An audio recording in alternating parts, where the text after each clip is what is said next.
Have you ever looked at your life and thought, wait, I've been here before? Maybe it's the third job in a row where you have a boss who doesn't respect your boundaries. Maybe it's the fifth fixer-upper partner you've tried to save, only to end up exhausted and alone. Or maybe it's a specific way you sabotage your own joy every time things start going well. It feels like a glitch in the matrix, doesn't it? We promise ourselves, never again, yet here we are. This isn't just bad luck. In psychology, we call it compulsion to repeat. And today, we're going to talk about why we do it and how the anchor of grace helps us step off the carousel. Let me tell you about Sarah. Not her real name, but her story is all of ours. Sarah grew up with a father who was emotionally distant. You had to earn a smile from him. Years later, Sarah is a brilliant architect, but her dating history? It's a graveyard of emotionally unavailable men. She finds nice guys boring. She's only attracted to the ones who are hard to reach. Why? Because her brain has subconsciously decided that love equals the struggle to be noticed. To Sarah's subconscious, a healthy relationship feels alien. The toxic one? That feels like home. We repeat what we haven't repaired because the known pain feels safer than the unknown peace. Why does our mind do this to us? It seems cruel, but psychology suggests it's actually an attempt at mastery.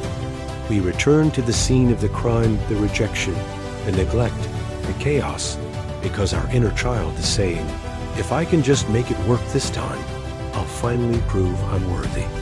If I can get this unavailable person to love me, I'll finally heal the original wound. But here's the hard truth. You cannot heal a wound by stabbing it again. We get stuck in these loops because we are trying to find our worth in the very places that broke it. We are trying to fix the past by recreating it in the present. It's an exhausting way to live. This is where we drop the anchor. In the middle of our repetitive mess, there is a spiritual reality that changes the gravity of our lives. The Bible uses a beautiful word in Ephesians 2:10, Poiema. It says we are God's workmanship, His poem, His masterpiece. The world tells you that your identity is the sum of your patterns. If you keep failing, you are a failure. But grace says something different. Grace says your worth was decided before you ever made a mistake. You aren't a broken machine that needs fixing. You are a masterpiece that is being restored. Isaiah 43:19 says, see, I am doing a new thing. Now it springs up. Do you not perceive it? The compulsion to repeat is focused on the old thing. Grace is focused on the new thing. You don't have to earn your way out of the loop. You just have to realize that the person you are trying to prove yourself to isn't the one who defines you. The Creator does. How do we walk this out tomorrow morning? 1. Name the pattern without shame. Next time you feel that familiar pull toward a toxic situation, say it out loud. This feels familiar, but familiar doesn't mean healthy. Shifting from I'm doing it again to I see the pattern takes the power away from the shame. 2. The safe space breath. When you feel the urge to repeat a habit, stop for 60 seconds. Breathe in. I am not what I do. Breathe out. I am who He says I am. This breaks the neurological autopilot. 3.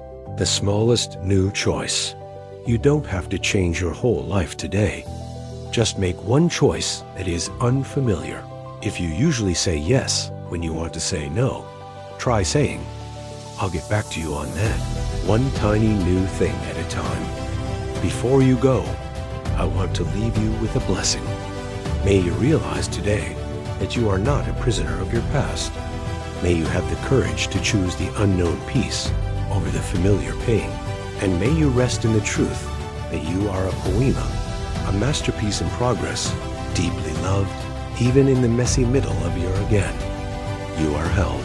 You are home. You are the ordinary anchor